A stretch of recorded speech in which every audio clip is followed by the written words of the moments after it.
You're listening to Living While Leading with your host, Sharon Ehrlich. Welcome to the Living While Leading podcast. I'm Sharon Ehrlich, a performance and empowerment coach. I specialize in helping high-performing professional women gain control over their careers and lives so that they can own the room. Today's episode, we're going to discuss a deeply personal and professionally challenging topic, and that's navigating pregnancy and career transitions. Whether you're an expecting mom preparing for maternity leave or a returning mother balancing work and new childcare responsibilities, these changes come with unique challenges and often some uncomfortable conversations. But don't worry, you're not alone. In this episode, I'll explore common hurdles, share effective communication strategies, and offer practical advice for setting clear expectations. We'll also talk about tough discussions about maternity leave and returning to work. So grab a cup of coffee and stay tuned, because I'm here to empower you with the tools and insights to navigate this journey with confidence and clarity. If you'd like to have a transcript of this episode, then please visit livingwhileleading.com/53. I recently bumped into a young woman who participated in an online workshop I had delivered years ago. She had with her a newborn who was absolutely adorable. Naturally, she was happy with being a new mother. My being a coach, I was very interested in asking questions about how she was dealing with motherhood, but I was also very curious about how she had planned to transition back to work. What she said to me was quite startling. She shared with me that she had never had a direct discussion with her manager about her leave. When I started to dig a little bit deeper, I asked her, well, did your manager ever confront you and try to engage you in a conversation about this? And her reply was that her manager felt uncomfortable. So neither of them engaged in this conversation. It was really clear to me that this mother, who is a professional woman, who heavily invested in her education and her professional training, was disturbed by the uncertainty of her situation. But let's take it a step further. There was also a team that had a missing individual contributor who was not part of work. There was no line of sight into when she was coming back to work. And there are so many reasons why having a discussion about maternity leave is essential, not only for the person who's going on leave, but for the people who are leading the team that person is part of. Discussing maternity leave plans allows both the employee and the manager to prepare for the transition, ensuring that projects and responsibilities are appropriately managed during the leave.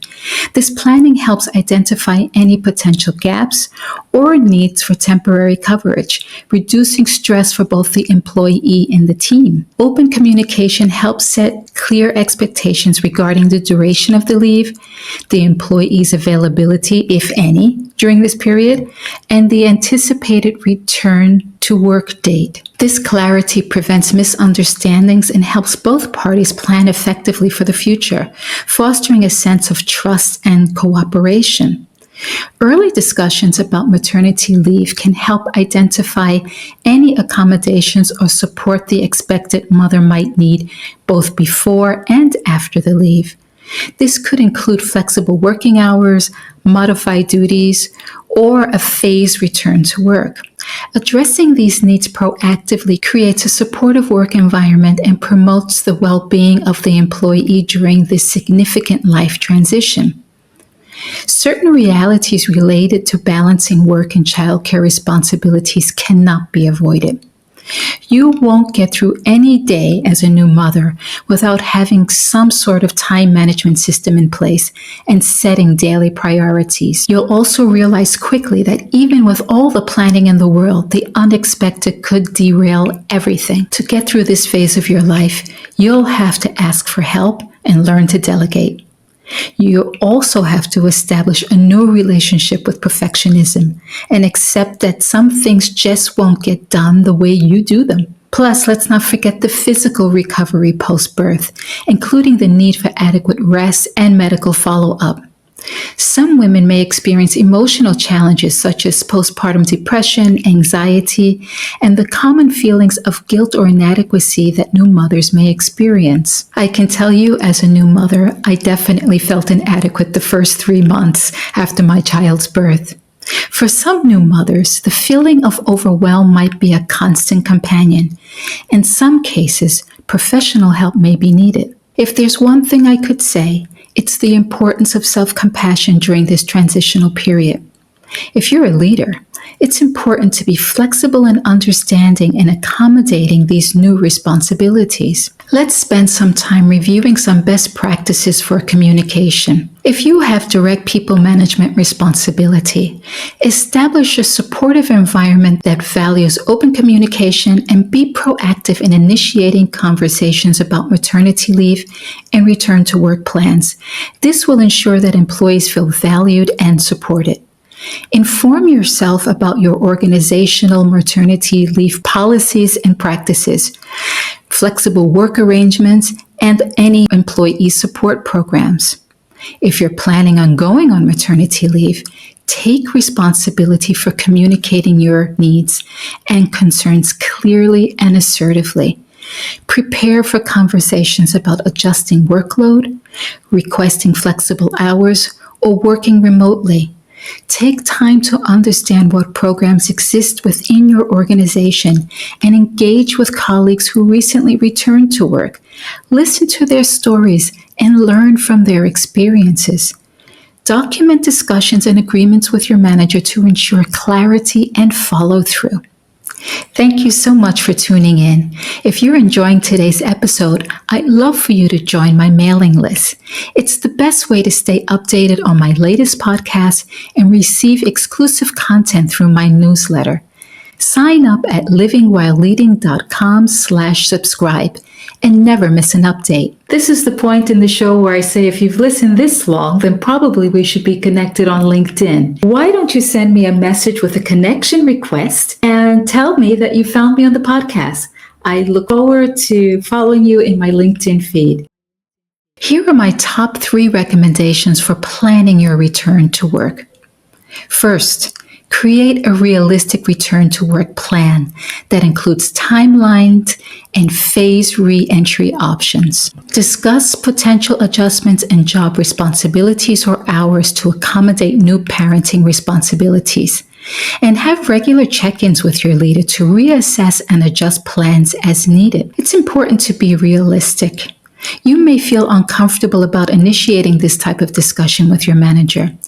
I'd like to suggest that you take the following steps to discuss topics related to pregnancy, maternity leave, and returning to work in a constructive and confident manner.